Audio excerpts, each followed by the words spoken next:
Todo ano, a gente tem uma estimativa de ter 2,3 milhões de mulheres que são diagnosticadas com câncer de mama no mundo. Eu ouço com frequência os pacientes que sobreviveram do câncer de mama e elas falam: doutor, eu prefiro morrer mais cedo, fazer alguma coisa para melhorar minha qualidade de vida do que viver o resto da vida assim, 100 anos. Tive alta do oncologista, tive alta do mastologista, mas e agora? Sou espanhola, do País Basco, de Bilbao. Eu fiz um mestrado, doutorado e pós-doutorado nessa área de biotecnologia da reprodução. Então, vai ter a ideia de te trazer é justamente de ouvir a opinião de alguém, entre aspas, de fora. Eu falo para minha mãe, né? Mãe, eu estou entrando na menopausa, nossa, estou sentindo isso, aquilo, vou ir no médico. Ela vai falar, você tá louca? Isso é normal. É menopausa, faz parte da vida. É normal. Mas, gente, quem falou que a gente tem que aturar as dores de uma coisa normal? As pessoas acham que só de pensar em reposição hormonal depois de um câncer de mama é um pecado. Mas eu entendo também que as pacientes não querem só sobreviver ao câncer. Eles querem viver após o câncer, né?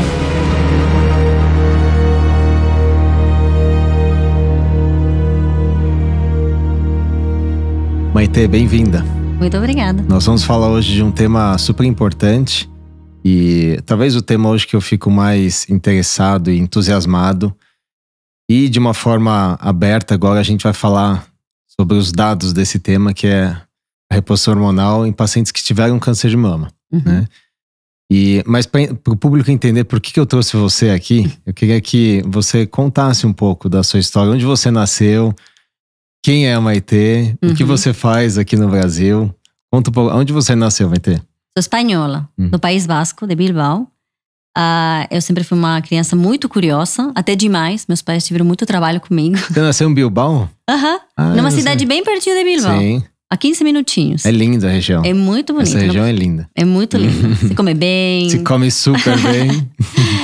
E eu sempre fui uma criança muito curiosa, perguntava tudo, os porquês de tudo, né? Mas em algum momento na minha vida, eu não sei quando, desde muito criança, decidi que queria ser veterinária. Porque eu gostava de animal, então eu queria ser veterinária. E nunca me questionei a respeito disso. E eu fiz a faculdade veterinária na Espanha. E eu não me apaixonei pela medicina veterinária, mas eu gostei muito das disciplinas mais básicas: genética, biologia celular e reprodução. Né? Então eu tive a oportunidade de vir para o Brasil fazer um estágio na área da reprodução. E Quando acabei foi ficando, isso? nossa, faz 15 anos. Tá. E eu fiz um estágio. Foi a primeira vez que eu tive contato com a pesquisa, né, dentro da reprodução, e me apaixonei pela pesquisa, pelo laboratório, era tudo que eu queria, né, ter perguntas e tentar responder as perguntas, né, que era meu desafio desde criança, né, tentar responder das minhas dúvidas. E até hoje, obviamente, não consegui. Então, me apaixonei pela pesquisa. Eu fiz um mestrado, doutorado e pós-doutorado nessa área de biotecnologia da reprodução. Você ficou na USP? Onde você Eu foi? fiz um mestrado na Unesp e o doutorado e pós-doutorado na USP. Dentro do Instituto de Biologia? Na faculdade de veterinária. Tá. Na faculdade de veterinária tinha um departamento de biotecnologia da reprodução e eu desenvolvi minhas pesquisas lá. E a sua tese de doutorado e pós-doc foi de quê? Meu doutorado, tanto meu mestrado quanto o doutorado foi na comparação do sistema in vivo e in vitro, do desenvolvimento embrionário. Então, eu comparava a níveis de metabolismo, epigenética, genética, né? Como são diferentes, né? Um embrião in vivo, um embrião in vitro. E como eu gostava muito de metabolismo, o meu pós-doc eu fiz sobre a obesidade. Aí eu trabalhei sempre com bovino, aí eu passei a trabalhar com camundongo, né, sobre o efeito da obesidade na qualidade ocitária. Aí, terminando o pós-doc, me ligaram de uma clínica que queriam alguém para fazer essa parte de pesquisa e eu vim então para a reprodução humana. Então, né? você já estava aqui em São Paulo, né? Eu estava no interior, mas eu vim para São Paulo para trabalhar. Aí você veio para a reprodução humana e começou a entrar nos laboratórios, né? Eu trabalhei como embriologista clínica mesmo, na bancada, né, por bastante tempo. Eu adorava, mas chegou um ponto que quis voltar para a pesquisa. E aí, voltei para a pesquisa. Agora é uma pesquisa mais clínica, não tão da ciência básica. Mas eu tenho essa experiência, digamos assim, com uma pesquisa mais básica, a nível celular, né, e agora a nível clínico, né? Então, eu adoro. Então, Maitê, a ideia de te trazer para um tema que é tão controverso e eminentemente clínico é justamente de ouvir a opinião de alguém, entre aspas, de fora, né? Alguém neutro, mas que sabe interpretar super bem ciência, para trazer para paciente, para os médicos que lidam com essa situação no dia a dia, talvez a verdade ou algo próximo da verdade, para a gente entender e dissecar realmente até um pouco das diretrizes, dos guidelines, e ver o que a gente pode fazer para essas pacientes que hoje estão sofrendo com sintomas de menopausa, mas que tiveram câncer de mama e que muitas vezes estão condenadas a nunca usarem ou nem pensarem, né, em hormônio, porque isso talvez vai reacender um câncer. Então acaba sendo um grupo de pacientes hoje que está muito...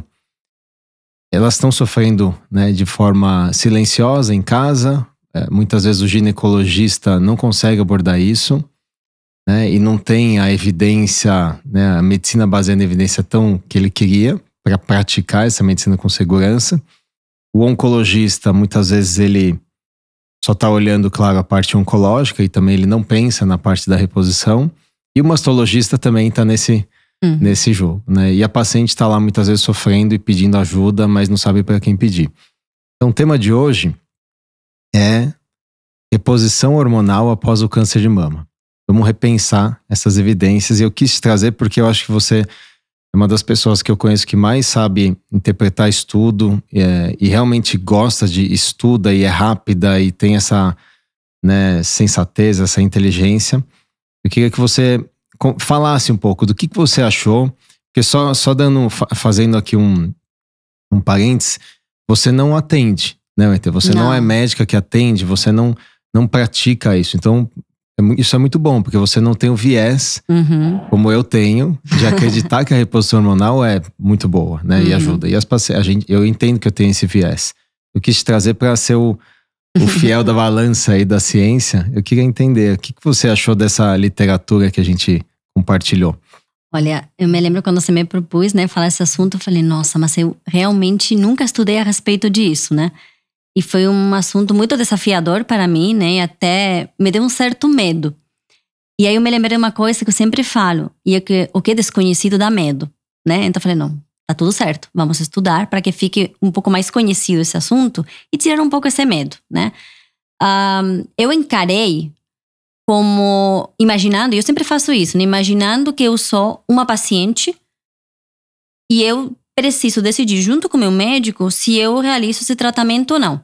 Então eu seria uma paciente mais diferenciada porque eu tenho essa história científica, né? Então penso, tá, o que eu faria se eu fosse uma paciente e um médico me indica um tratamento ou o contrário, não me recomenda esse tratamento, né? Então eu faço esse exercício. Eu sempre faço o mesmo tipo de exercício, né? Então primeiro que eu faço aí, quando há intervenção dentro da saúde, né? Eu vou lá na Cochrane e vejo o que tem de evidência na Cochrane, né? A Cochrane é a maior livraria de meta-análise, são as melhores meta-análises que a gente tem, né? E eu sempre vou lá e dou uma olhada para ver o que tem, né? Obviamente não me restringo só às meta-análises da Cochrane, e depois eu obviamente vou para a PubMed e vou procurando as evidências, sempre nessa ordem de meta-análise, depois RCTs, depois prospectivos e retrospectivos, e vou montando uma história de evidências científicas na minha cabeça, de como essa história de querer, por exemplo, né, tratar hormonalmente uma paciente que sobreviveu ao câncer para melhorar sintomas da menopausa, aconteceu, né? Então, assim, quando eu acabei de dar a primeira lida, né, eu percebi que tem muita pouca evidência, né? E o que você falou, né, essas pacientes acabam meio abandonadas, né? E a gente tem uma grande sorte que hoje em dia muitas sobrevivem ao câncer, né? E que bom. E eu entendo que nosso objetivo, né, na área da saúde, o primeiro, foi tratar esse câncer, né? Mas eu entendo também que as pacientes não querem só sobreviver ao câncer, elas querem viver após o câncer, né? E eu entendo que se os sintomas dentro de uma mulher da menopausa já são fortes, né? Essas pacientes têm uma menopausa muitas vezes precoce e muitas vezes com sintomatologia mais forte, né? Então me coloquei no lugar delas poxa vida, né? Nem tem tanta evidência boa. Por que não tem tanta evidência boa? Essa foi a primeira pergunta que me fiz, né? Por que tem tão poucos dados de ensaios clínicos randomizados, por exemplo, a respeito disso, né? Mas não adianta espernear, né? Eu sempre falo isso. A gente tem que trabalhar com o que a gente tem, né? Então, tirei essa parte e falei, não, vamos analisar um pouco o tipo de evidência que tem. E eu me surpreendi, Me surpreendi na qualidade das evidências, mesmo dos ensaios clínicos randomizados que tem, e sobre as conclusões que foram tiradas a respeito dessas evidências, né? Perfeito. Foi um choque, assim. Ótimo, a gente vai entrar nos detalhes. Eu queria só fazer um contexto aqui para todo mundo, para a gente estar alinhado. Então, todo ano, a gente tem uma estimativa de ter 2,3 milhões de mulheres que são diagnosticadas com câncer de mama no mundo, sendo nos Estados Unidos algo em torno de 331 mil mulheres, né? E a taxa de cura hoje, Maite, como você bem falou, é alta. É algo em torno de 90% quando você diagnostica precocemente, ou seja, você faz exames, diagnostica rápido, estadiamento precoce. Muitas dessas mulheres vão viver, né? O que resulta em algo em torno de 300 mil mulheres cada ano que passa com o diagnóstico de sobrevivente de câncer de mama. Uhum. Então nós estamos falando aqui de um número grande de mulheres. E que bom, né? Que ótimo. Acho que esse é um dos grandes avanços, né? O tratamento do câncer de mama, realmente, quando você pega em estágio inicial, ele é muito bom. Uhum. E essas pacientes, às vezes, são jovens, né? Tem paciente de 28 anos, de 30 e poucos anos, de 40 e poucos anos, e que muitas vezes não só o tratamento oncológico vai gerar sintomas, efeitos adversos, né? Para ganhar sobrevida, claro. Mas depois do tratamento, passaram 5 anos, 10 anos de tratamento, essas pacientes, elas olham e falam, e agora? Uhum. Né? Tô aqui com 45 anos, estou, entre aspas, na menopausa e tô sentindo os efeitos disso. Né? Sobrevivi a um câncer e agora tenho que sobreviver a minha história menopausa. Oncológica agora, eu tive alta do oncologista, tive alta do mastologista, mas e agora? Minha qualidade de vida não tá tão boa quanto eu imaginava, né?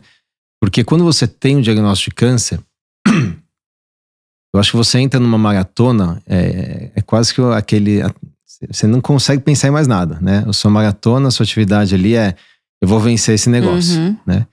E a hora que você vence esse negócio, você fala, tá bom. E agora? Agora minha vida melhorou? Não. Às vezes a vida tá pior do que antes, né, de entrar nessa maratona, né? E esse tá pior, muitas vezes tem solução, que é a terapia hormonal. A reposição hormonal. E nesse momento que essas pacientes se sentem abandonadas. Porque muitas vezes elas não sabem para quem perguntar.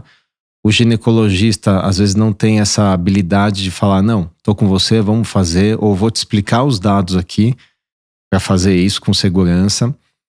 E acho que essa é a ideia desse episódio, Maite, é trazer a evidência, trazer a verdade que tá aí, né? E a gente saber a limitação da evidência que existe, são estudos até antigos, né?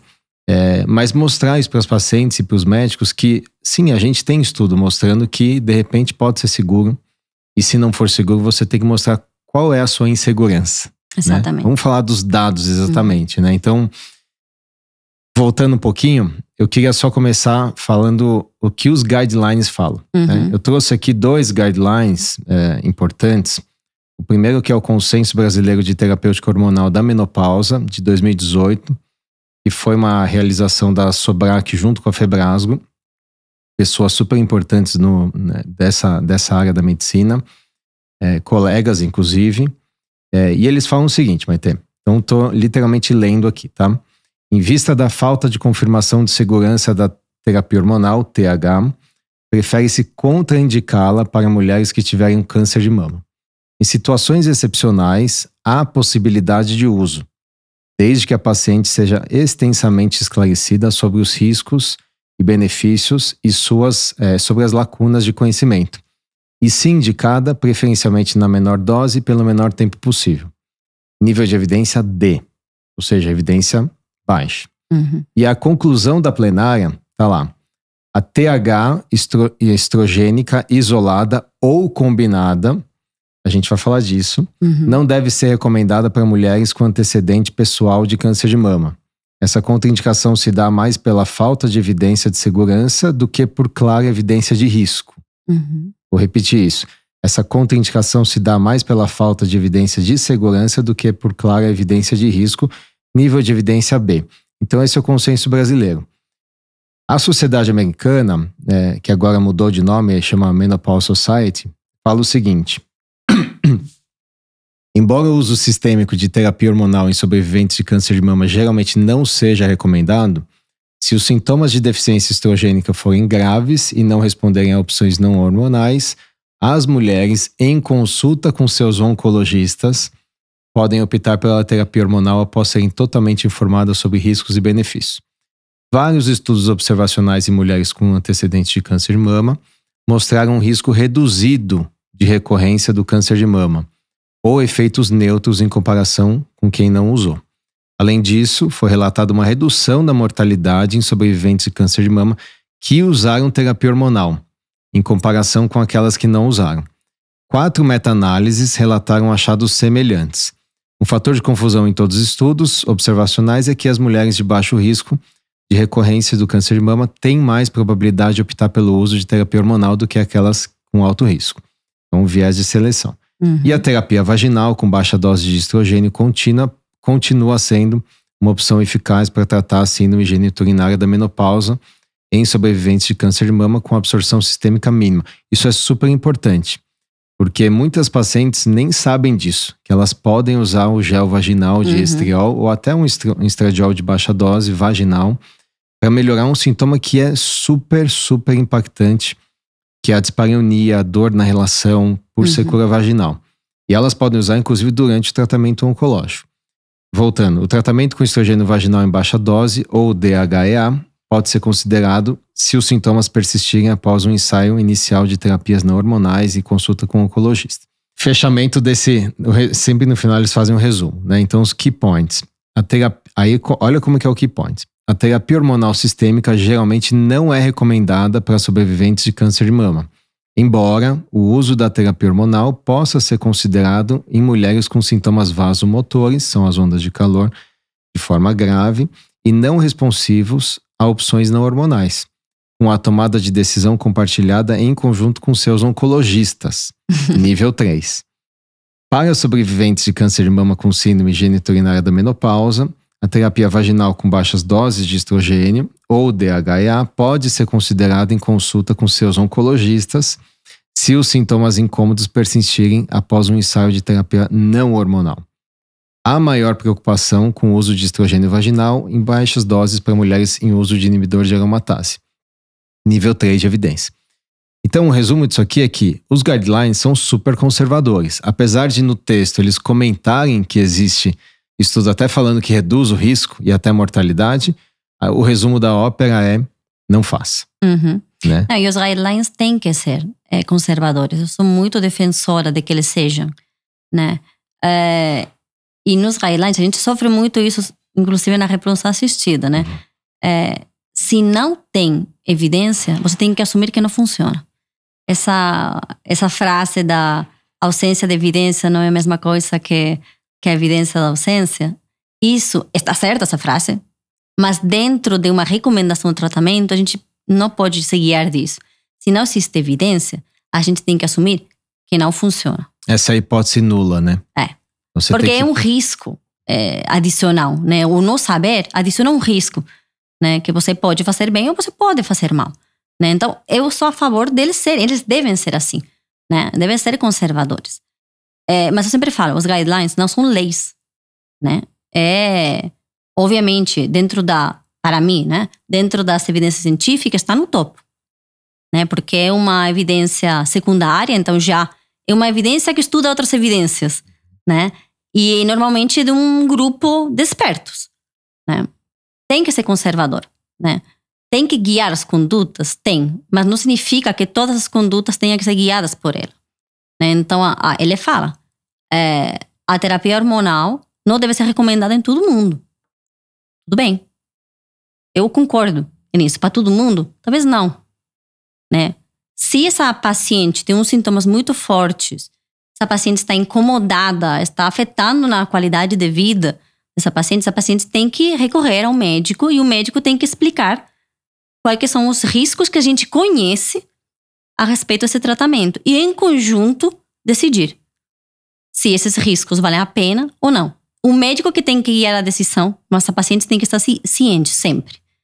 Né? Então, eu concordo com que os guidelines sejam assim, mas eu sempre falo que guideline não é lei.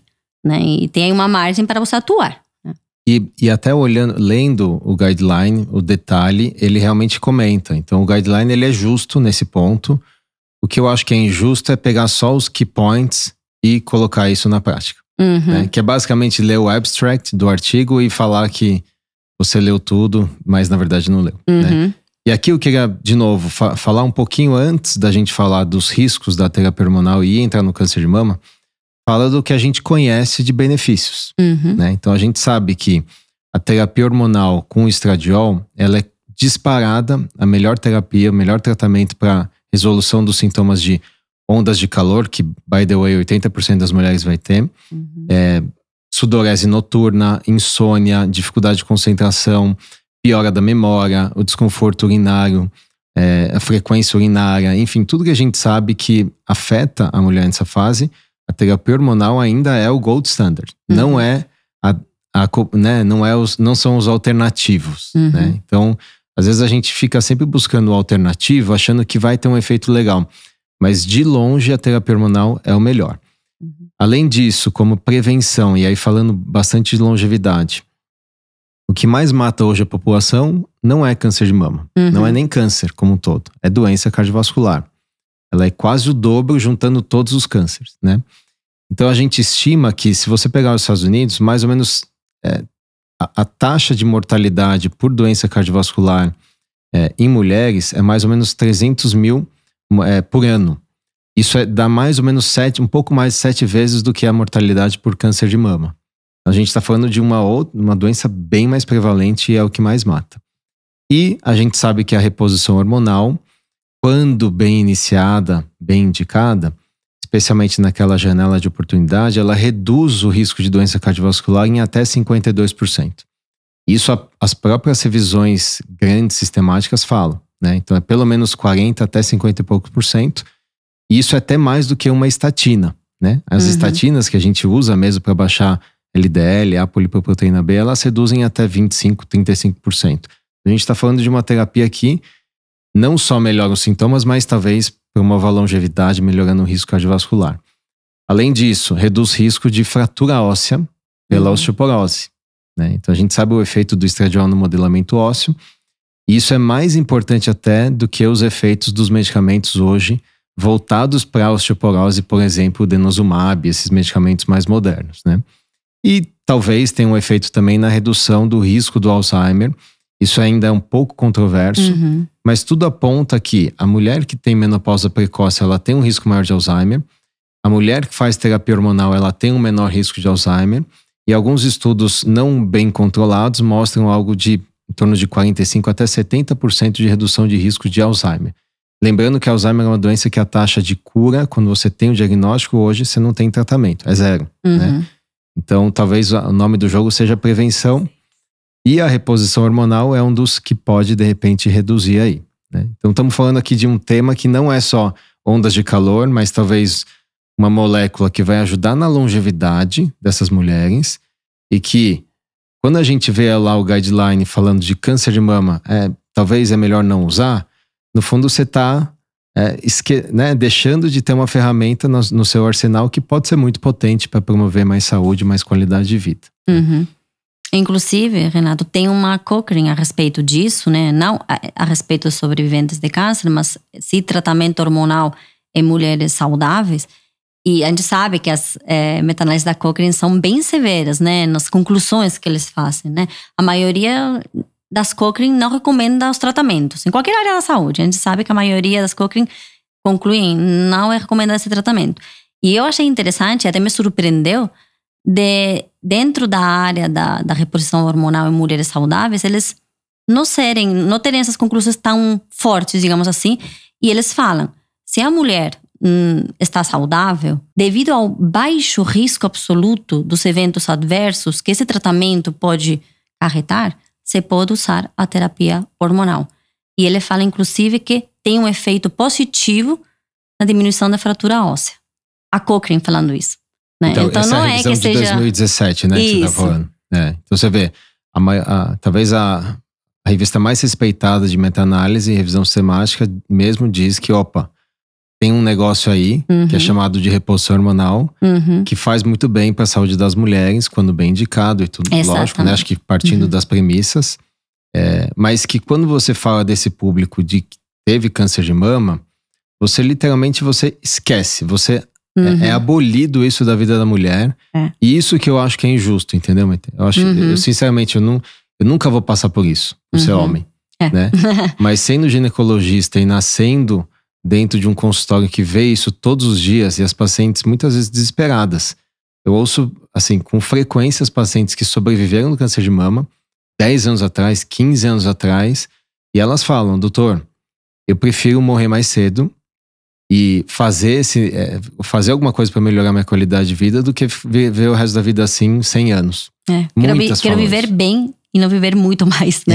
Quero viver bem, né? E quando eu ouço isso, eu falo: tá, mas você sabe que talvez essa frase seja um pouco falsa, ou tenha algo errado nela, porque não quer dizer que você está comprando um risco absurdo. E essa que eu acho que é a grande falácia desse tema. As pessoas acham que só de pensar em reposição hormonal depois de um câncer de mama é um pecado, né? Ou elas vão ter uma recidiva do tumor, né? Vai aparecer o tumor de repente. E então é aqui que eu queria mergulhar, né? Então quais são, na sua visão, Maite, os riscos reais da reposição? Não vou nem falar aqui da questão da trombose, mas qual é o risco em relação ao câncer de mama? Bom, temos na literatura 3 ensaios clínicos randomizados a respeito disso. De 2004, de 2008 e a mais nova é deixa eu ver aqui rapidinho. 2013, né, que acabou o follow-up de 10 anos. As evidências mais utilizadas são dos ensaios clínicos de 2004 a 2008. São evidências muito mais antigas, né? E você pode falar até melhor que eu, que com certeza o tratamento hormonal já mudou muito, né? E isso é uma preocupação que eu tive, né? Tipo, até que ponto eu posso levar essas evidências para o dia de hoje, né? Se são feitas o mesmo tipo de tratamento ou não. E também pela qualidade das evidências que tem, né? E aqui eu até queria levantar um ponto bem importante. Das 3 RCTs que a gente tem, 2 delas foram interrompidas precocemente, né? A gente vai falar sobre isso, né? E o que significa isso? Que eles não atingiram o número amostral necessário para ter um poder estatístico adequado para chegar a todo desfecho primário. Então vou só fazer um pause aqui, explicando para quem não trabalha com ciência, né? Primeiro, RCT é a sigla que a gente usa, né, assim, corriqueiramente para falar de estudos randomizados controlados, né? São trials randomizados controlados, que talvez seja o melhor modelo de você entender se aquela intervenção única numa população, né, específica, do dia a dia, mais específica, controlada, você randomiza sem emoção, entre aspas, né? E um grupo usa uma coisa, que é a intervenção, outro grupo usa o placebo. E as pacientes não sabem disso, né? Então existem ensaios que sabem, né? E outros que não. As melhores evidências são daqueles ensaios clínicos randomizados cegos, duplos cegos, melhor ainda. Ou seja, nem o clínico sabe, nem a paciente sabe se recebeu o tratamento ou recebeu o placebo. Exato. Então, e nesse caso aqui da reposição, foi sempre com placebo controlado, que usou uma pílula de nada ou uma pílula com hormônio, né? E o que seria então, assim, explica para a pessoa que não trabalha com ciência, o que é o power do estudo e a importância disso. Porque nem sempre isso é claro. Quando a pessoa vai ler, se a pessoa já vai, além do Google, no PubMed, e acha um artigo, muitas vezes ela fala: nossa, eu achei um artigo, isso aconteceu muito na Covid, né? Que endossa o uso de tal remédio, o kit Covid, quando eu tenho lá o diagnóstico. Então, olha, tem um artigo aqui, ó. Então tá tudo certo. A ciência diz que tudo bem. Mas o refinamento, e a gente vai falar isso no próximo episódio, eu acho que a questão, como você entende a importância do power e nesses dois, principalmente esses 2 SCTs que a gente fala aqui. O poder estatístico é o que vai te falar se você tem um número amostral bom para chegar à conclusão que você precisa chegar, referente até o desfecho primário. Então você tem um objetivo, né, que é ver se a terapia hormonal aumenta ou não o risco a ter um outro câncer. Para você ter um poder estatístico, o que significa poder estatístico? O que você vai ver não é uma coisa, não é por acaso, senão é uma coisa que de fato é isso, né? Não é causado por um N baixo, por variáveis confundidores, né? Então, assim, para mim é a coisa mais importante, né? Você pode ter um delineamento perfeito. Se você não tiver o número amostral necessário para chegar à conclusão certa, não importa. Você pode esquecer o resto do teu trabalho, né? E é uma coisa que me chamou muita atenção sobre esse assunto, né? Porque 2 ensaios clínicos randomizados foram iniciados meio conjuntamente, né? Lá em 2002, não sei quando. Na Suécia, né? E aí o que aconteceu? Um deles fez uma análise preliminar, digamos assim, né? Dos dados e viu que poderia ter um aumento, então, do risco de ter uma recidiva do câncer. Daí, tanto esse quanto o outro ensaio clínico randomizado pararam. O que acontece? Pararam antes de atingir o número de mulheres necessário para ter esse poder estatístico. Mas diminuiu muito, eu até posso falar o número. Eles tinham que recrutar 1.300 mulheres. Nós estamos falando aqui do Habits. Isso, né? do primeiro. O Habits talvez seja o único artigo, o único estudo controlado que fala contra, né? Que falou que houve um aumento do câncer de mama nas pacientes que usaram a reposição hormonal. E foi o primeiro. Então, o Habits é um artigo que é importante a gente gravar, principalmente para os médicos, né? Esse Habits é o trial em que todos os guidelines basicamente se apoiam para falar, opa, teve um aumento de câncer de mama nesse estudo lá de 2002, com follow-up até 2004 até 2008, né? E aí, entra aí, né? Eram 1.300 mulheres. Então, esse é um teste estatístico, não é a gente que tira da cabeça, tem uma fórmula que te fala, olha, para você chegar à conclusão certa, você tem que recrutar 1.300 mulheres, você tem que randomizar 1.300 mulheres. Eles pararam com 434 mulheres randomizadas, com 345 mulheres com follow-up. Ou seja, menos de 1/3 do número inicial do artigo desenhado participou do estudo, né? Isso. Então, para mim, aqui, já poderíamos até parar, né? Se não teve o N que dá o poder estatístico, que dá o poder do resultado, a gente não pode considerar esse resultado nem para defender, nem para contra-atacar a intervenção. É neutro. É neutro. Ou seja, matematicamente a gente não tem força para falar isso aqui é verdade, não tem... A gente não sabe se isso daí é resultado da intervenção ou é resultado de um número baixo, de uma variabilidade alta entre as pacientes, de um monte de viés que a gente pode ter.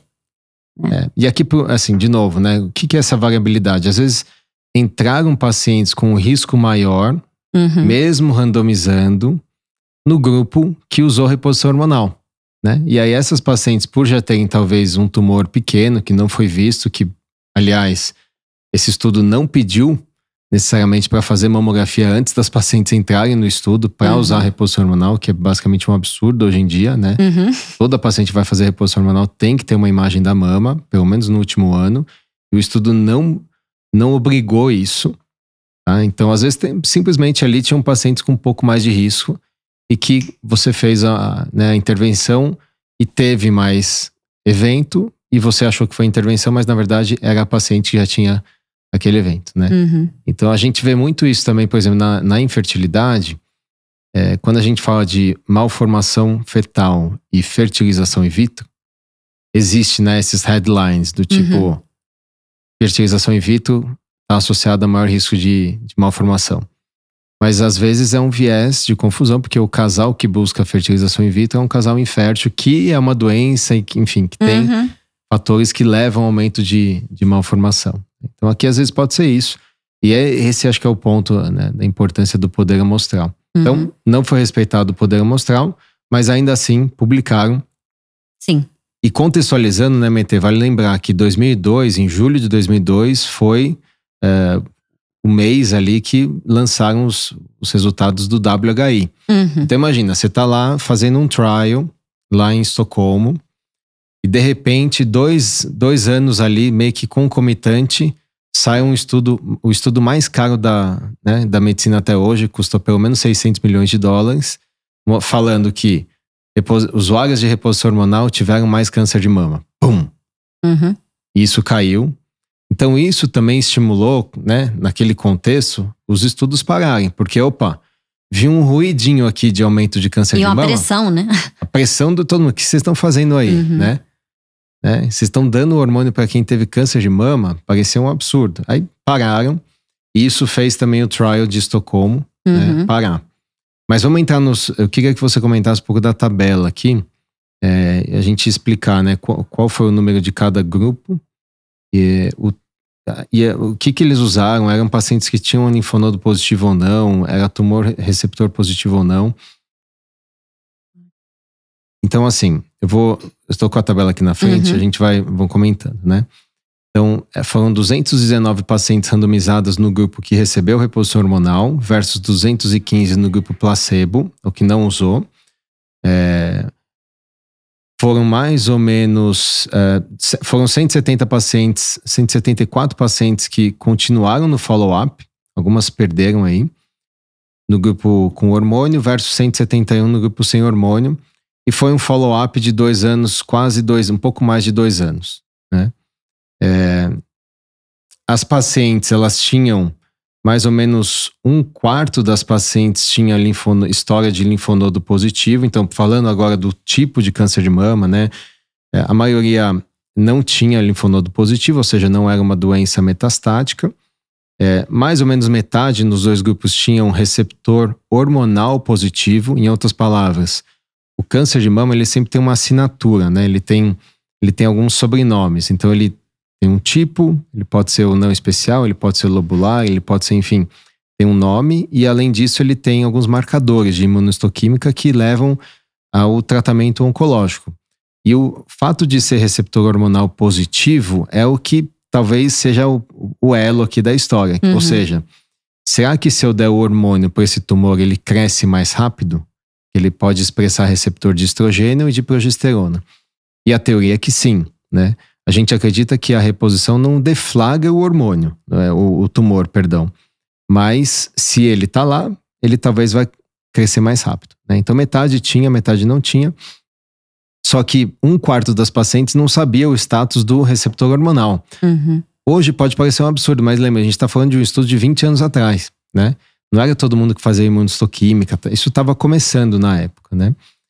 E enfim, algumas pacientes estavam usando o tamoxifeno, que é uma substância que modela o receptor de estradiol na mama.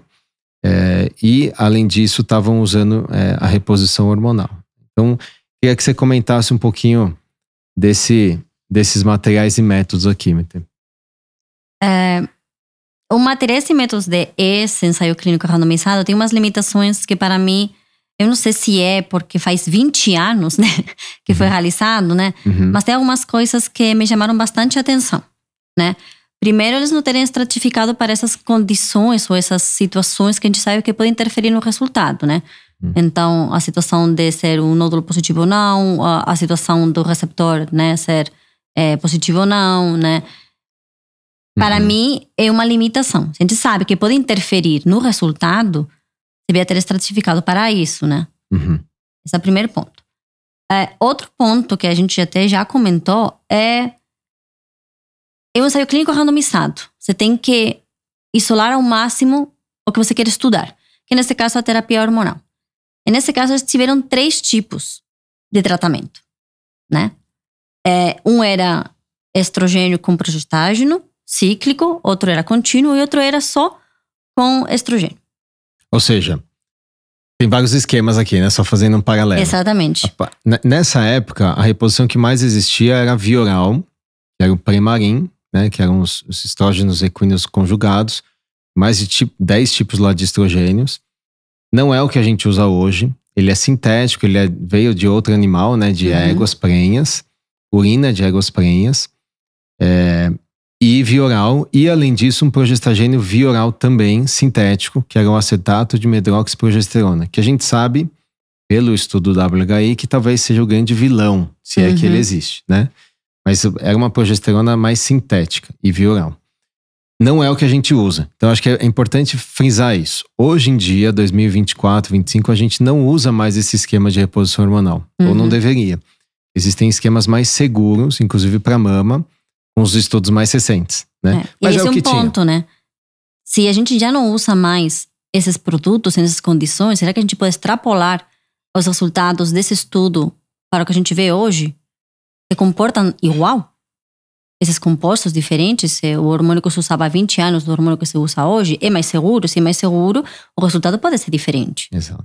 Né? Exato. Então, aí um ponto de a gente precisa de estudos atuais com tratamentos hormonais atuais, né? E além disso, Maite, é o que você falou, né? Esse é um grupo. Aí tinha um outro grupo que usava isso, a progesterona contínua, de forma que a paciente não menstrua.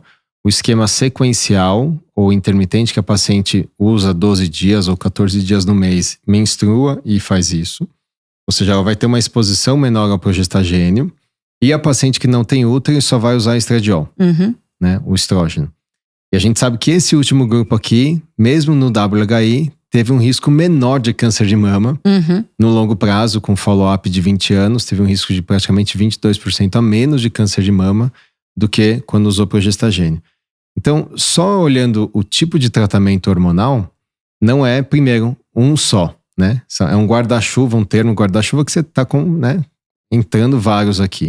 Então, só aí você já dilui o efeito que você quer medir. Sim, são 3 tipos de tratamento. A dose era o clínico do centro que iria escolher, não está especificado, né? Eles falam que o tratamento... Não era padronizado, né? Não era padronizado. E outra grandíssima limitação, né? A gente sabe hoje em dia que os ensaios clínicos randomizados, se você quer analisar diferentes doses, você vai ter diferentes doses dentro de diferentes grupos, né? Não pode misturar tudo. Tem o mesmo efeito ter 1 miligrama ou 5 miligramas por dia de estrogênio? Não. E aí?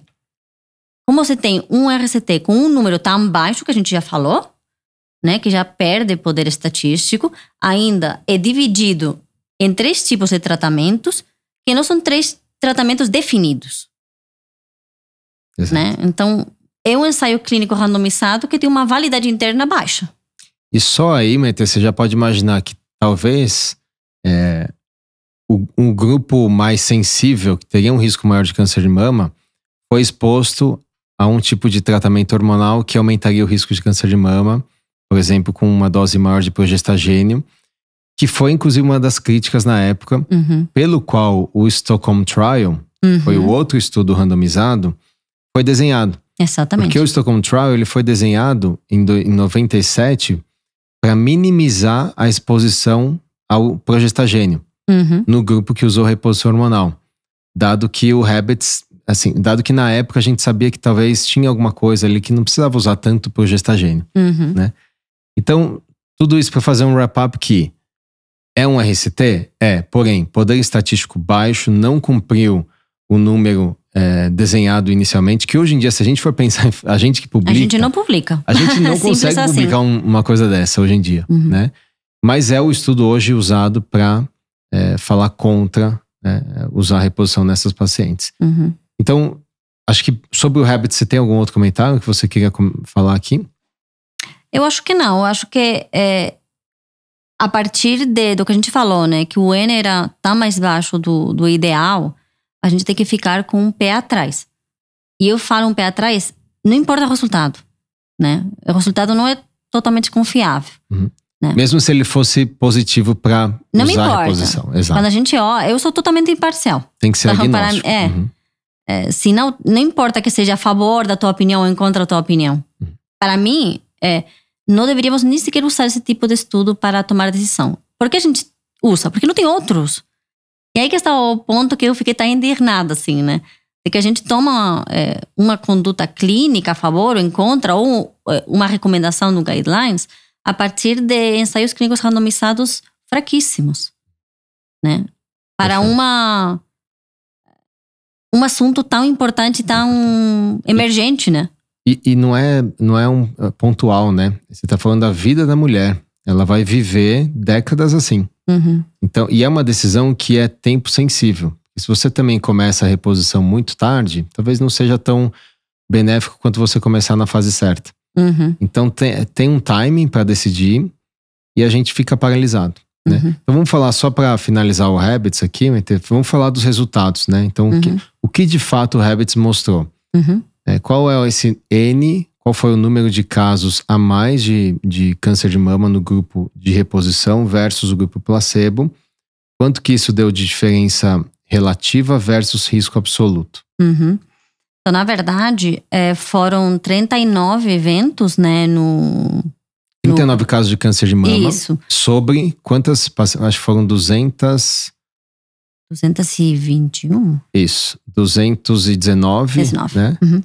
Pacientes. Então, versus o outro grupo foram 17 casos de câncer de mama sobre 215. Uhum. Então, deu essa diferença de 22 casos a mais de câncer de mama no grupo que usou reposição hormonal.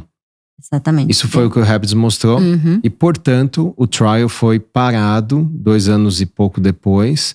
Ele foi desenhado para pelo menos 5 anos. Eles pararam, na minha opinião, equivocadamente. Mas, claro, tinha a pressão do momento do WHI. Uhum. Né? Então, vamos parar logo. E nunca mais se falou nisso. Né? E aí, em paralelo, vamos falar agora do Stockholm Trial. Uhum. Né? Que, como o nome diz, também estava rolando lá na Suécia. Mas ele é um trial maior, né, Maite? Sim. Ele é maior e melhor delineado, né? Ele também parou, né, por causa do Habit, mas o delineamento dele, eu acredito que para mim, pelo menos, um pouco melhor. Primeiro porque, pelo menos, definiram os tratamentos com números, né? Com dosagem de cada hormônio em cada grupo, né? E o objetivo deles, né, como a gente falou, era diminuir, né, essa dose de progestágenos que se acreditava era o vilão aí da história que estaria causando o maior risco do câncer, né? Eles davam acetato de medroxprogesterona em esquema mensal, sequencial, 10 miligramas por dia, ou a cada 3 meses, 20 miligramas por dia. Uhum. Então é uma dose menor. Tá? Normalmente se usava diariamente algo em torno de 2,5, 5 miligramas. Hoje em dia é difícil até de achar no mercado o acetato de medroxprogesterona. Né? Uhum. Tá bom.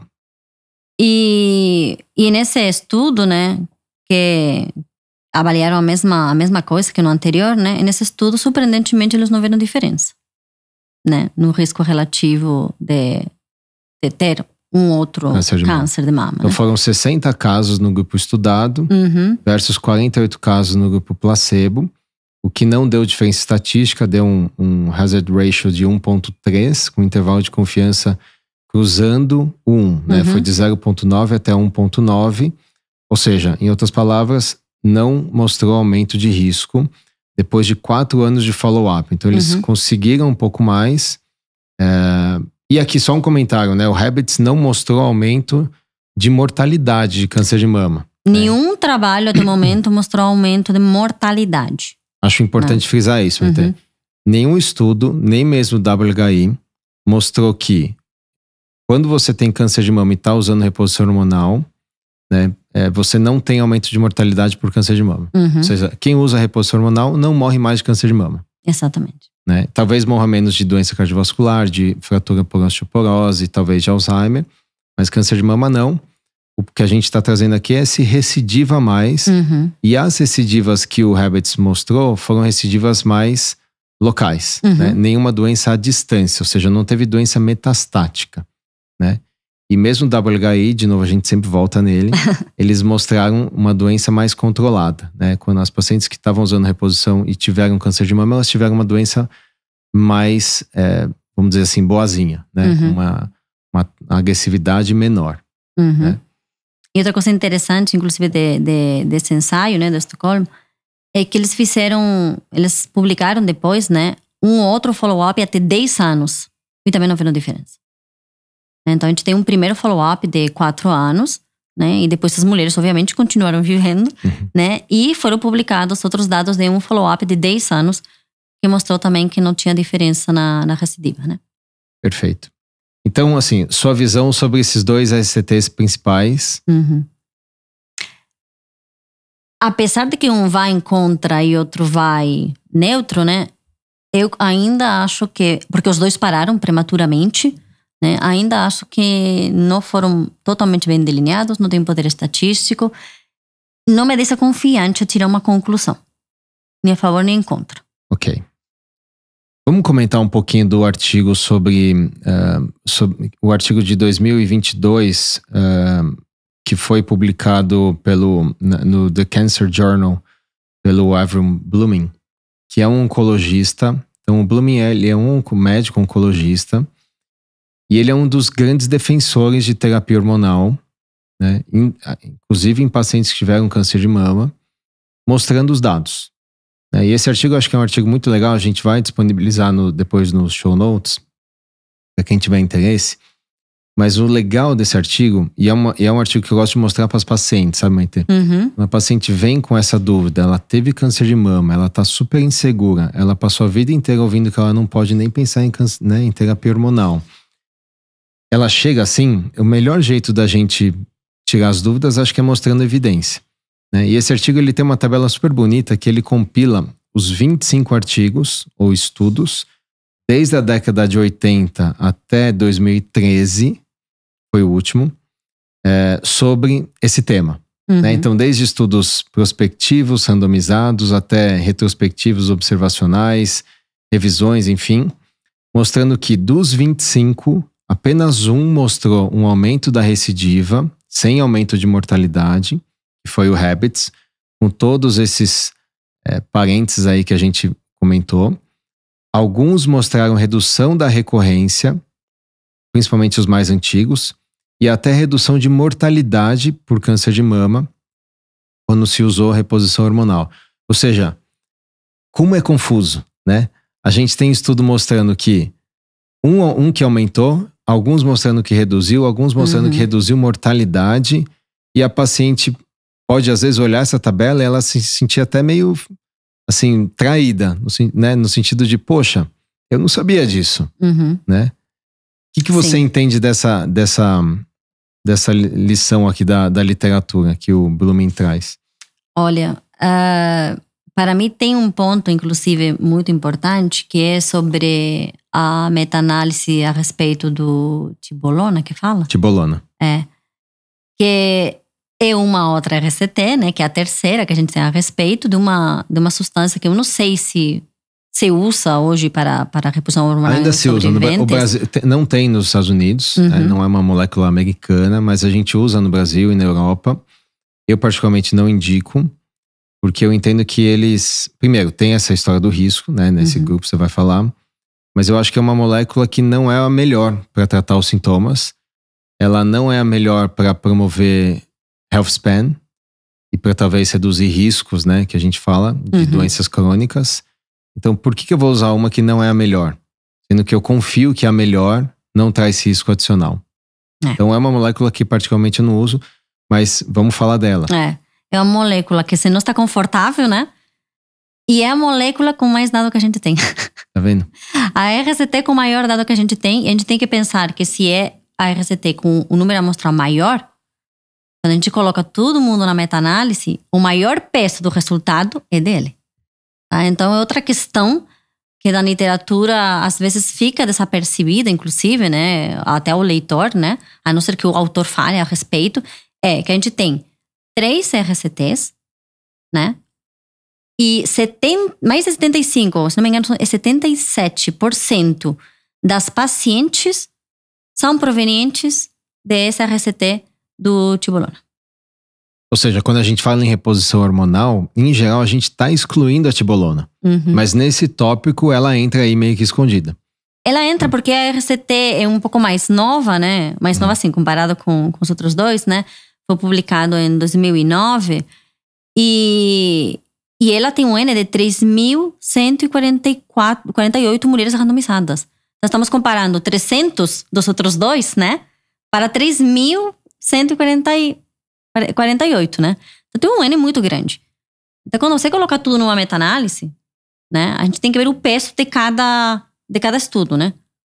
O maior peso do resultado vem desse estudo, né? Que é uma substância que não se usa muito, né? Para a reposição hormonal nos pacientes de câncer, mas é a maior evidência que a gente tem. Perfeito. E um detalhe assim, né? Porque às vezes fica um pouco confuso para o paciente. Quando a gente fala de terapia hormonal, a gente está falando teoricamente de todos os hormônios, né? Você está fazendo um tratamento hormonal, mas na prática a gente está falando da terapia com estradiol, com estrogênio. E a regra básica é: a paciente que tem útero também deve usar uma progesterona. Exatamente. O paciente sem útero poderia usar só estradiol. Tem alguns detalhes que a gente falou em outro episódio, mas em geral é isso. Então, tibolona em geral não entra aqui, né? Mas cuidado quando a gente analisa essa literatura dos né, as pacientes que sobreviveram ao câncer de mama. O maior estudo realmente é o estudo com tibolona, que eu particularmente não uso, justamente porque também vi um aumento, né, de risco. Você quer comentar? Então, o que me surpreende da literatura é exatamente isso, né? Da gente ter uma RCT de uma... que é válido o RCT, né? Obviamente, ensaio clínico randomizado é válido. Mas a gente, de novo, a gente está utilizando uma RCT de uma substância que não é utilizada para tomar uma decisão clínica. Né? Então, realmente é confuso. Você vê na literatura e nas meta-análises, tem uma meta-análise muito interessante de 2024, do Coronado, que é um pessoal da Espanha, né?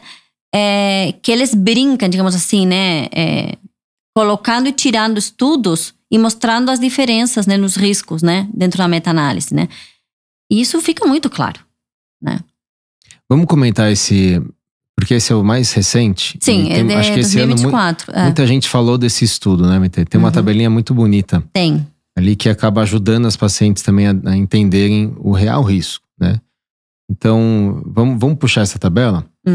Comentar ali, né? Então, só fazendo um preâmbulo aqui.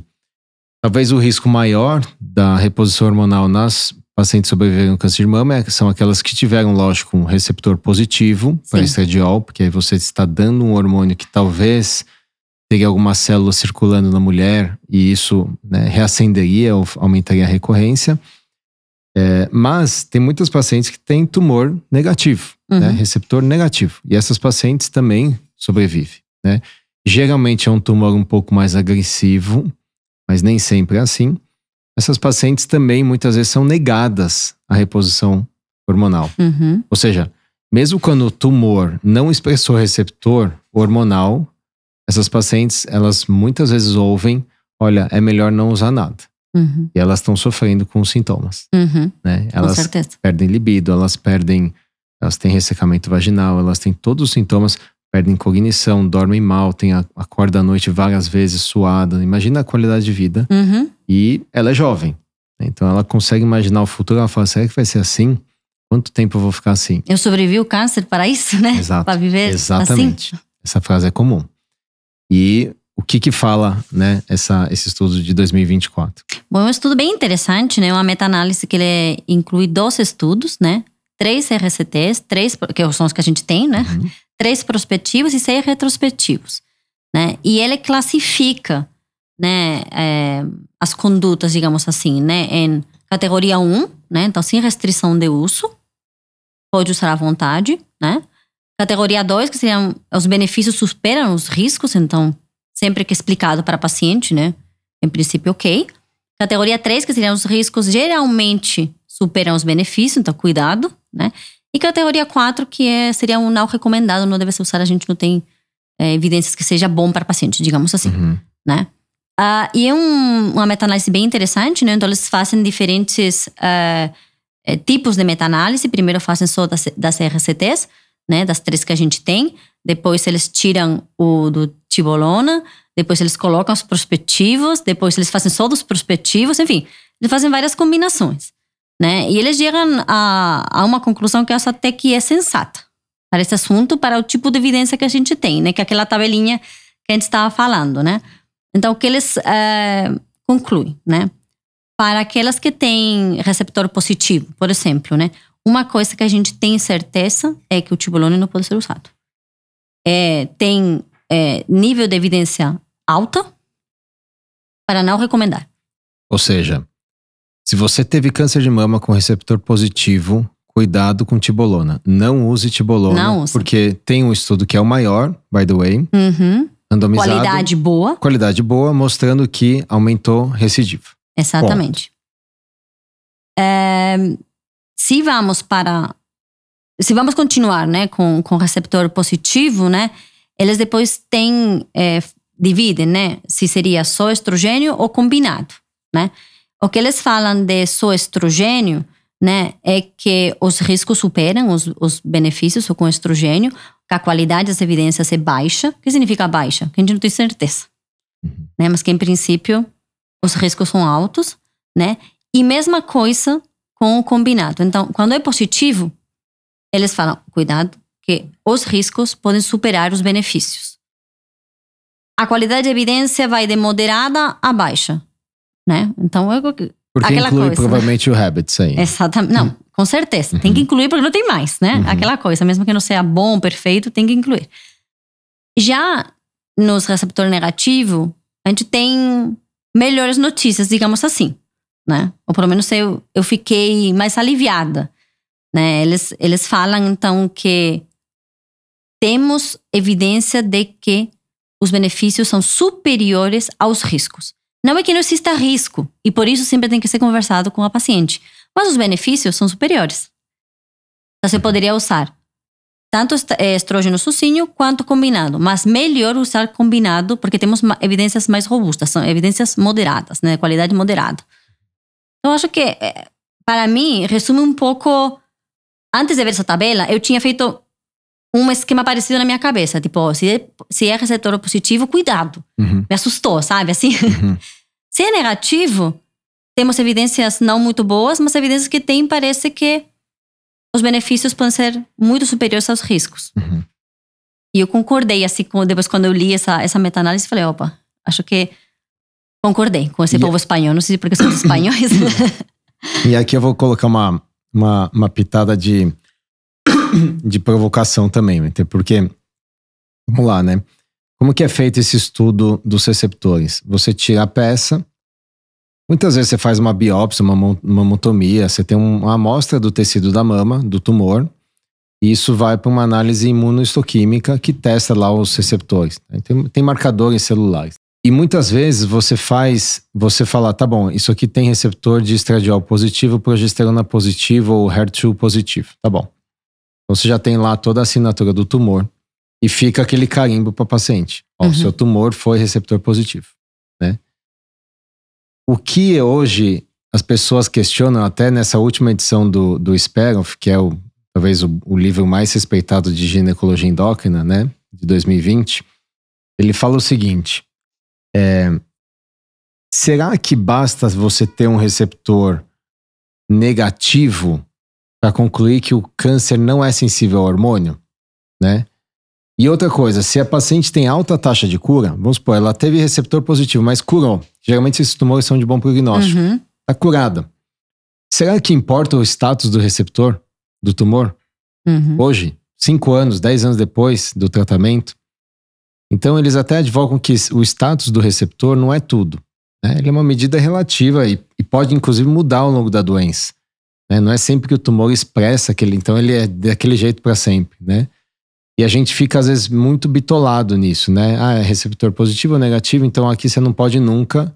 Então cuidado, porque eu digo isso para as pacientes, para os médicos, né? Porque a gente às vezes condena realmente a paciente a viver uma vida pior, com mais risco de doença cardiovascular, mais risco de talvez perda cognitiva e osteoporose e fratura.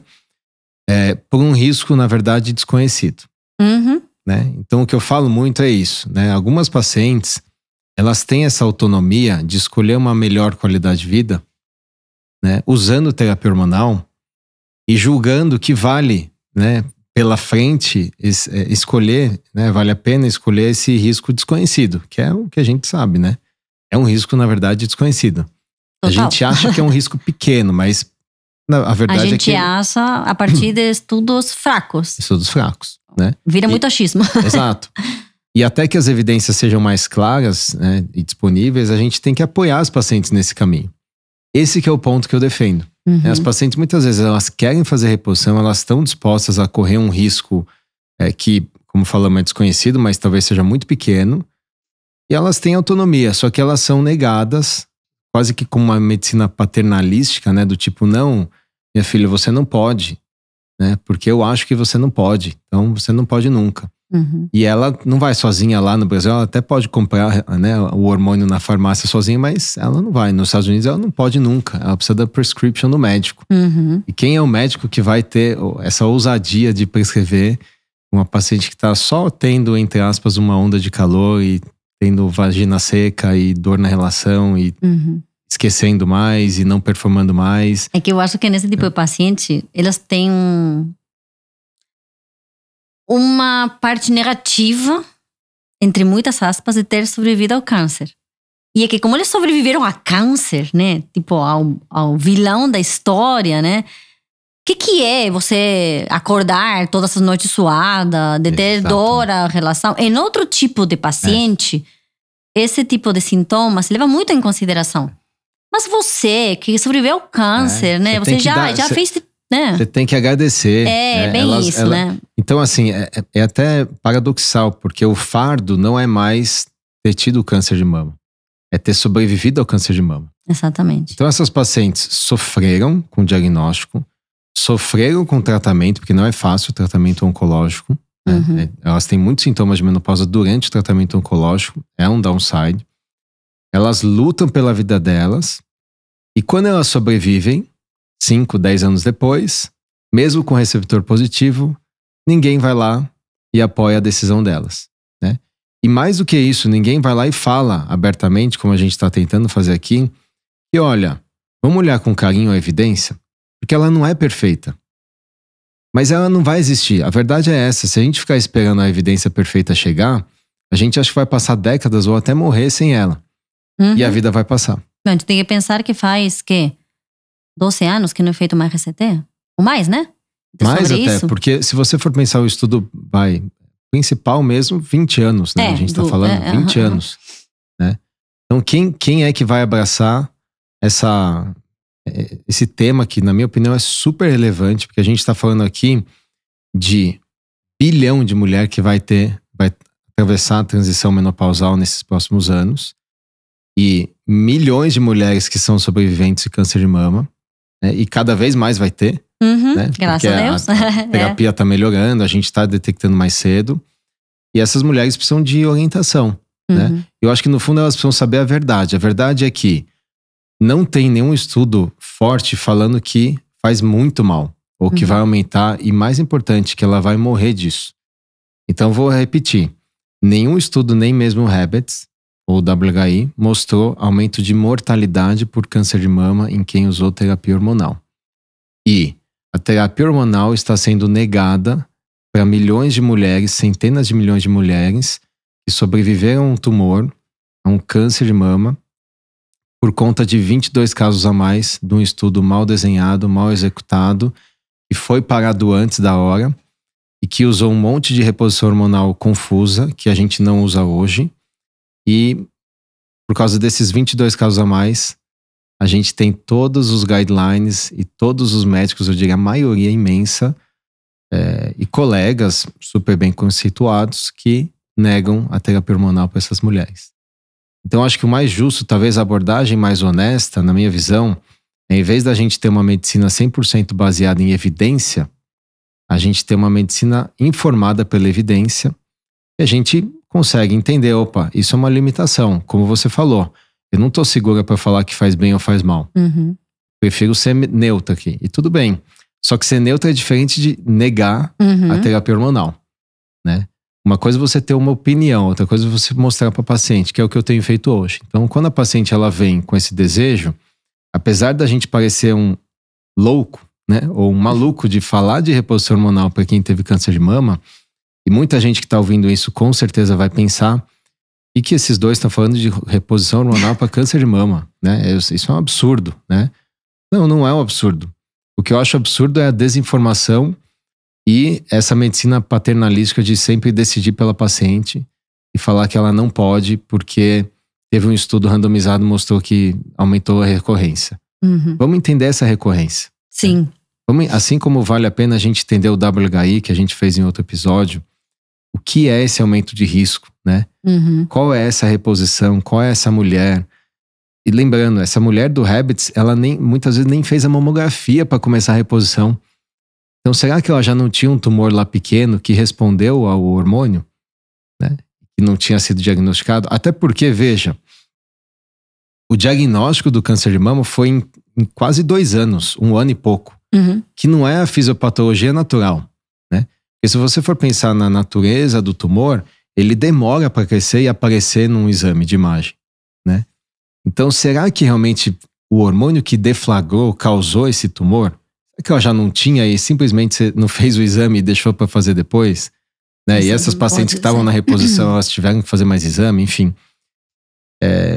Eu acho que essa talvez seja a abordagem mais moderna, né, de atender essas pacientes e estar do lado delas. Seja para apoiá-las quando elas têm receio desse medo desconhecido, né, desse risco que é, bom, mas eu prefiro não, né, mas conscientes. E até aquelas que querem uma qualidade de vida melhor e sabem que a reposição hormonal pode trazer isso. E elas acham que é um risco absurdo, mas não é. Então, para mim, nesse assunto, o mais absurdo é não ter um bom estudo atual com o tratamento atual. E estar alimentando todos os guidelines e das meta-análises com esses 3 estudos de mais de 15 anos, mal delineados, com resultados talvez não muito confiáveis. E quem está continuando a sofrer são essas pacientes, né? Então, acho que é um problema muito emergente que tem que ser tratado, né? E eu não falo tratado clinicamente. Eu acho que tem que começar a ter mais estudo a respeito disso. Um bom estudo, gente. Pelo amor de Deus. Né? E me fala uma coisa. Se você tivesse toda a verba disponível, toda a equipe disponível, estrutura, pacientes para recrutar, como você desenharia um estudo para responder essa pergunta? É que é difícil. É difícil porque não é muito minha área, né? Eu sou assim, o primeiro que eu faria é estudar muito e ir atrás das pessoas clínicas e de ciência básica que tratam a respeito disso, né? Ir atrás dos tratamentos que estão sendo utilizados. Não os que os guidelines estão falando, sino o que está sendo utilizado. Né? Porque para mim o mais importante é provar se tem um risco ou não tem do que está sendo feito hoje. Né? Então, entender o tratamento que está sendo feito hoje com essas pacientes. E ir com tudo. Eu acho que o desenho ideal, na minha visão, seria um grupo com útero e sem útero. O grupo com útero você desdobrar para talvez 3 tipos de terapias. Um com um dispositivo intrauterino que libera levonorgestrel, ou seja, uma progesterona, progestagênio local, não sistêmico. Um grupo que você usa uma progesterona natural ou quase natural, de hidrogesterona, via oral, seja contínuo ou de forma intermitente, né? E aí você medir o desfecho lá na frente. E o outro grupo, claro, né, que não tem útero, usar só estradiol e fazer isso sempre, né, pareado por controles. Então você vê, é um estudo enorme, na minha visão, claro, você teria que escolher talvez algum caminho aqui, mas usar o que a gente tem hoje, né? Estradiol, na minha opinião, melhor transdérmico, para você tirar o risco do evento tromboembólico, que, by the way, é um risco muito baixo, né? Vou só fazer um comentário aqui. O risco da paciente que usa reposição hormonal via oral, que é a única que se mostrou um risco de evento tromboembólico maior, trombose, foi um risco de mais ou menos 40 eventos a cada 100 mil mulheres por ano. Ou seja, 40 eventos de trombose para 100 mil mulheres que usam reposição via oral por ano. Só para vocês terem uma ideia, normalmente o risco populacional sem nada é 10 a 20 eventos a cada 100 mil mulheres. Para as pacientes que engravidam, né, ou seja, gravidez, aumenta o risco para 60 a cada 100 mil mulheres por ano. Ou seja, engravidar, estar grávida, aumenta muito mais o risco de trombose do que usar a reposição hormonal, que a gente fala bastante, né? Mas a reposição por via transdérmica não tem estudo mostrando que aumenta risco. Então, eu não usaria nada via oral, a não ser a progesterona, e mediria esse desfecho num horizonte mais longo, né? Porque também não adianta você medir em 2, 5 anos, né? A ideia é, será que isso vai ser seguro por talvez 10? Claro, isso custa bastante, né? Mas o follow-up eu acho que seria importante. Quem sabe, né? Quem sabe alguém se anime. Acho que agora está tendo essa revolução desde o ano passado, desde dezembro de 2023, acho que teve um artigo do New York Times que levantou essa bola, né? Do tipo, as pacientes estão sofrendo por ondas de calor, perda cognitiva, todos os sintomas da menopausa. E, by the way, tem uma coisa aí que chama reposição hormonal que funciona e faz bem. E é super seguro, inclusive, né? Levantou isso e agora tá tendo esse movimento, né? Acho que esse empoderamento no bom sentido da medicina voltada para a saúde da mulher. E também tem que levar em consideração que hoje em dia a gente fala mais da menopausa, né? As mulheres falam mais a respeito disso e acudem mais ao médico. Exatamente. Se eu falo para minha mãe, né? Daqui uns anos, mãe, estou entrando na menopausa, nossa, estou sentindo isso, aquilo, vou ir no médico. Ela vai falar, você tá louca? Isso é normal. É menopausa, faz parte da vida. Mas quem que fala que eu tenho que sofrer por causa de coisas que fazem parte da vida? Né? Então, assim, eu acho que aos poucos, né, essas pacientes também estão levantando mais a mão. Estou aqui, né? Eu quero que você me trate, né? Estou sofrendo, tenho uma sintomatologia que está afetando minha vida pessoal, né? Com meu parceiro, né? Ou sem parceiro, né? Ninguém gosta de acordar suada, né? De sentir mais desanimada, né? Hormônio mexe com muita coisa, né? Então, acho que isso vai mudar, né? Você falou que a menopausa ela é normal, ela é natural. E ela de fato é fisiológica. Mas decidir sofrer com os efeitos dela, não me parece. Então, se a gente pensa assim, o que é normal ou não, né? Ter uma dor de cabeça na vida, ao longo da vida, também é normal. Quem não sentiu uma dor de cabeça? É normal. E aí, você não tomar uma dipirona? Porque é normal, não deixa passar. Você fica lá um dia no escuro. Não, você toma uma dipirona. Porque mesmo que você saiba que não é uma coisa que vai te matar, né? Você quer tirar essa dor do teu corpo, né? Pra mim é igual a menopausa. É normal. Mas quem falou que a gente tem que aturar as dores de uma coisa normal? Então, acho que, no fundo, a ideia aqui, eu acho que a gente conseguiu trazer um pouco de evidência, trazer informação para paciente. Espero que esse episódio chegue para muitos médicos que atendem pacientes que sofrem, que trazem essas dúvidas, porque as pacientes muitas vezes trazem isso para o ginecologista e não para o oncologista. E não para o mastologista. O time do câncer, muitas vezes é aquele time que vai fazer aquele task force, vai resolver o problema e pum, resolveu, ótimo, né? Missão cumprida. Mas às vezes ela não tem essa abertura para falar que ela tá tendo dor na relação, que ela tá tendo esses sintomas de menopausa. E às vezes o ginecologista, ele tá longe, porque mais uma consulta, né? Mais uma pessoa para ver todo ano. Então, espero que isso chegue para quem atende essas pacientes e chegue também, né, Maitê, para as pacientes. Com certeza. Que estão muitas vezes em casa sofrendo, ficam um ano sofrendo. Uma mensagem simples: você pode usar reposição via vaginal já para tratar os sintomas vaginais, são muito comuns durante o tratamento oncológico, né? Não e isso tem super evidência de que é seguro. Via vaginal, ninguém discute esse Exato, sequer, né?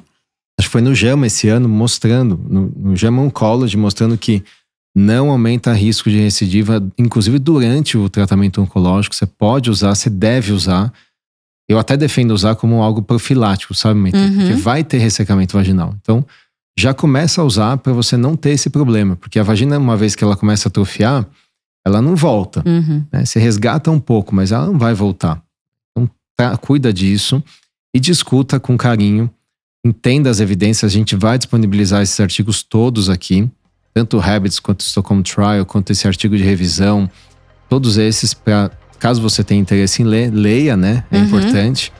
E também para os colegas médicos. Então, obrigado. De nada, foi um prazer. Até a próxima. Até.